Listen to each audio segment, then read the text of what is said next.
Hi friends, ಎಲ್ಲರಿಗೂ ನಮಸ್ಕಾರ. ರವಿಚಂದ್ರಿಕಾ ಕಿಚನ್ಗೆ ಸ್ವಾಗತ. ಇವತ್ತು ಏನು ಮಾಡ್ತಾಯಿದ್ದೀನಪ್ಪ ಅಂದರೆ ಬಾಯಿ ಚಪ್ಪರಿಸಿ ಎಲ್ಲರಿಗೂ ಬಾಯಲ್ಲಿ ನೀರು ಬರೆಸುವಂಥ ಒಂದು ಉಪ್ಪಿನಕಾಯಿ, ಎರಳಿಕಾಯಿ ಉಪ್ಪಿನಕಾಯಿ. ಆರೋಗ್ಯಕ್ಕೆ ತುಂಬ ಹೆಲ್ದಿಯಾಗಿರುವಂಥದ್ದು ಉಪ್ಪಿನಕಾಯಿ. ಇದು ಎರಳೆಕಾಯಿ ಉಪ್ಪಿನಕಾಯಿ. ಎಲ್ಲ ಉಪ್ಪಿನಕಾಯಿಗಿಂತ ಒಳ್ಳೆಯದು ಎರಳಿಕಾಯಿ ಉಪ್ಪಿನಕಾಯಿ.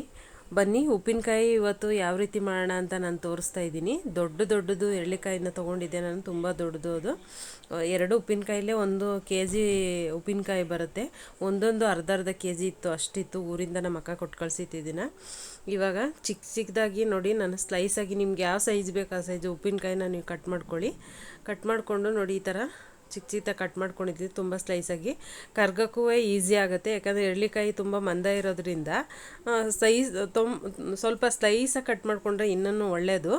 ಇವಾಗ ನಾನಿಲ್ಲಿ 1 kg ಉಪ್ಪಿನಕಾಯಿಗೆ, ಎರಳಿಕಾಯಿಗೆ ಒಂದು 3 ಹಿಡಿಯಷ್ಟು ಉಪ್ಪು ಹಾಕ್ಕೊಳ್ತಾ ಇದ್ದೀನಿ, ಕಲ್ಲುಪ್ಪು. ಆದಷ್ಟು ಕಲ್ಲುಪ್ಪನ್ನೇ ಸೇರಿಸ್ಕೊಳ್ಳಿ, ಯಾಕಂದರೆ ಉಪ್ಪಿನಕಾಯಿ ಕರ್ಗಕ್ಕೆ ಈಸಿ ಆಗುತ್ತೆ. ನಾನು ತೊಳೆದು ಇಲ್ಲಿ ಕಂಪ್ಲೀಟಾಗಿ ಒರೆಸ್ಕೊಂಡು ಹಾಕ್ಕೊಂಡಿದ್ದೀನಿ.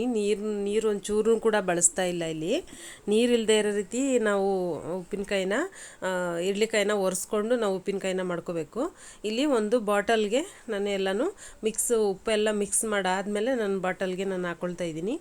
ಇದನ್ನು ಕಂಪ್ಲೀಟಾಗಿ ಒಂದು 3 ದಿನ ನೋಡಿ ದಿನ ಮಗ್ಚಿ ನಾವು ಮಿಕ್ಸ್ ಮಾಡಬೇಕು.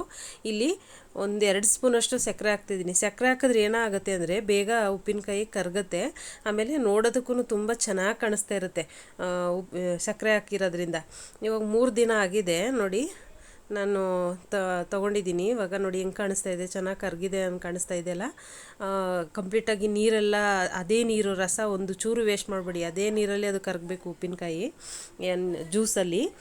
ನಾನು ದೊಡ್ಡ ಡಬ್ಬದಿಂದ ಇನ್ನೊಂದು ಡಬ್ಬಕ್ಕೆ ಶಿಫ್ಟ್ ಮಾಡಿದ್ದೆ, ತುಂಬ ದೊಡ್ಡದಾಯಿತು ಅಂತ.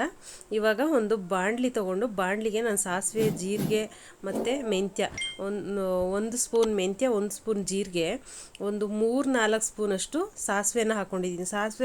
ಸ್ವಲ್ಪ ಸಾಸಿವೆ ಪ್ರಮಾಣ ಜಾಸ್ತಿನೇ ಇರಬೇಕು ನೋಡಿ.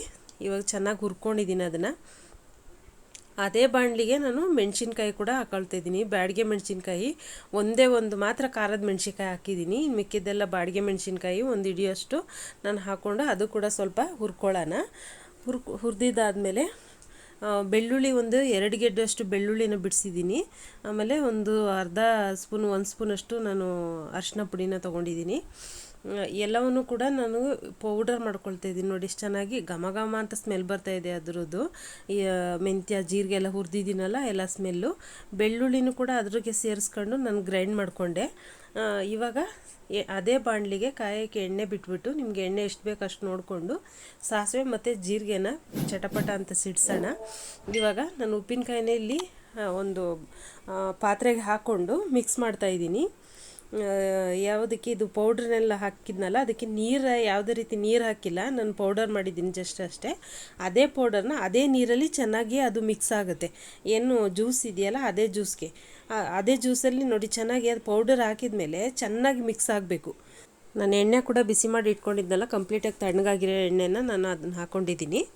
ಜೀರಿಗೆ ಮತ್ತು ಸಾಸಿವೆ ಏನು ಇಟ್ಕೊಂಡಿದ್ದೆ, ಕಂಪ್ಲೀಟ್ ಎಣ್ಣೆ ಫುಲ್ಲು ತಣ್ಣಗಾಗಬೇಕು. ಎಣ್ಣೆ ಯಾವುದು ಕಾರಣಕ್ಕೂ ಬಿಸಿಯಾಗಿರೋ ಎಣ್ಣೆನ ಹಾಕಕ್ಕೆ ಹೋಗಬೇಡಿ, ಕಂಪ್ಲೀಟ್ ತಣ್ಣಗಾದ್ಮೇಲೆ ಹಾಕ್ಕೊಳ್ಳಿ. ಉಪ್ಪಿನಕಾಯಿ 1 ವರ್ಷ ತನಕನೂ ಇಡ್ಬೋದು, ಒಂದು ಚೂರು ಕೆಡೋದಿಲ್ಲ ಉಪ್ಪಿನಕಾಯಿ, ಅಷ್ಟು ಚೆನ್ನಾಗಿರುತ್ತೆ. ಇವಾಗ ಒಂದು ಬಾಟಲ್ಗೆ ನಾನು ಉಪ್ಪಿನಕಾಯಿನ ಹಾಕಿಡ್ತಾ ಇದ್ದೀನಿ ನೋಡಿ, ಸಖತ್ತಾಗಿದೆ. ಯಾರಿನ್ನೂ ನನ್ನ ಚಾನಲ್ ಸಬ್ಸ್ಕ್ರೈಬ್ ಮಾಡದೆ ನೋಡ್ತಾ ಇದ್ದೀರಾ, ದಯವಿಟ್ಟು ಸಬ್ಸ್ಕ್ರೈಬ್ ಮಾಡ್ಕೊಳ್ಳಿ, ಬೆಲ್ಲೈಕನ್ನ ಕ್ಲಿಕ್ ಮಾಡಿ. ನಾನು ಹಾಕೋ ವಿಡಿಯೋ ಫಸ್ಟ್ ನಿಮಗೆ ಬರುತ್ತೆ. ಉಪ್ಪಿನಕಾಯಿ ರೆಡಿಯಾಗಿದೆ. Thank you friends, bye.